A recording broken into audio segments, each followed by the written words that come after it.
kubaha ikaze bakunzi bacu dukurikira umunsi ku munsi ibiganiro tunyuzaho birimo kutwereka ko mubyishimiye kandi ibintu by'agaciro kandi natwe iyo tubonye mubyishimiye bidutera imbaraga cyane gukora byisumbuye birenze uko twakoraga. Tujya kuganira ku mutwe bita FLN uri mu gihugu cy'u Burundi, ku kibazo bahuye nacyo mu mirwano kugeza aho batakaje ingabo zirenga 100 zabo. Barabizi FLN ni umutwe urwanya u Rwanda wabaga mu ishyamba bitaga MSD, ni umutwe wabagamo FDLR, kabamo iyo FLN bayorugana umuterankunga wabo biri kumutangaza hano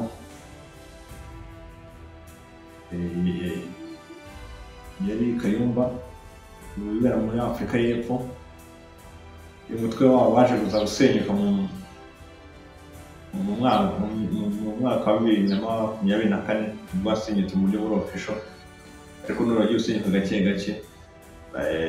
FLN ifata icyemezo cyo kuba yakerekeza i Burundi mu ishyamba rya Kibira. Iryo shyamba rya Kibira wenda ku batarizi ni ishyamba rihana umupaka n'u Rwanda mu gice cy'uburengerazuba cy'u Rwanda. Ejo bundi rero baherutse gukozanyaho igisirikare cy'u Burundi, bari barasaba ko bagomba kwerekeza muri Kongo nabo bakajya kurwana kugira ngo mu nyungu z'u Burundi, kugira ngo ko hari hamaze kujyaho bateri nyinshi, bamwe bamaze kuhapfira. Nababwiye ko muri Burundi bwajeho bateri 17 muri batayo 22 bafite, urumva hasigaye 5 kugira ngo bakomeze kuziba icyuho. Ntabwo bari gukomeza gufata abasirikare bo mu gihugu ngo berekeze igihugu cya Kongo bakomeze kujya kuharwanira bahapfira, kandi bafite izindi nyeshyamba ziri mu gihugu cyabo kandi zitari zo mu icyo gihugu. Babohereje rero bamwe barabyanze, biba ngombwa ko banarasana hanarwana n'abasirikare ba FLN bagera ku 100 bisa nk'aho bakozeshanyijeho. Wenda icyo tuje kuganiraho hano tuzari inshamake nabagezagaho y'ibintu byabaye mu Burundi, ariko tugiye gusesengura koko impamvu abasirikare bahanguye, sobanukirwe n'impamvu FLN iri hariya mu gihugu cy'u Burundi. U Burundi ni igihugu cyakomeje kugaragara ko kirimo abantu bahungabanya umutekano,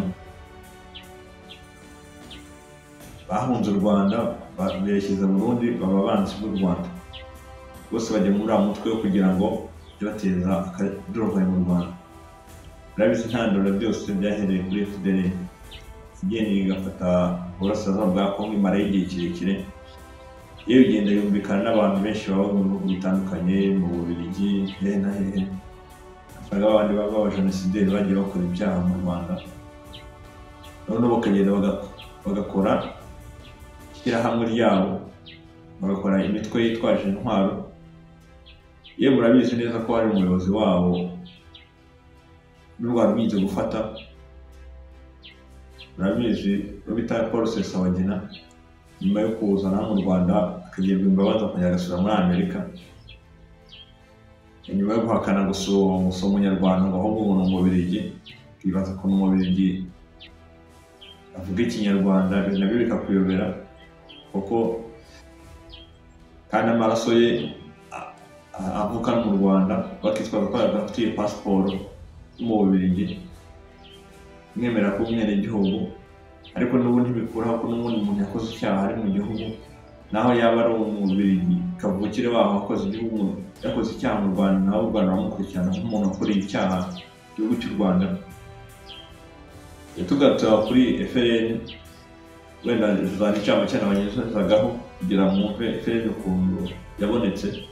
Murabizi hari na Sankara nawe bigize kumufata, yari yigize umusirikare n'umuntu civil uri aho.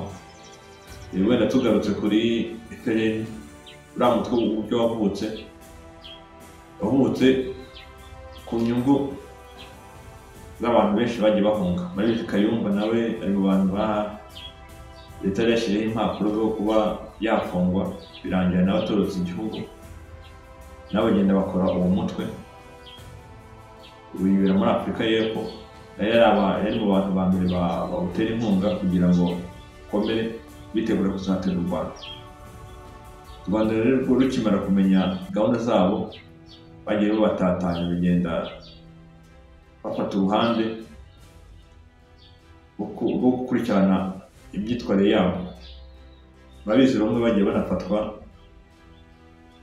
abatarafashwe nabo biri mu cyari muri process, n'abaterankunga babo bagiye rubamenya.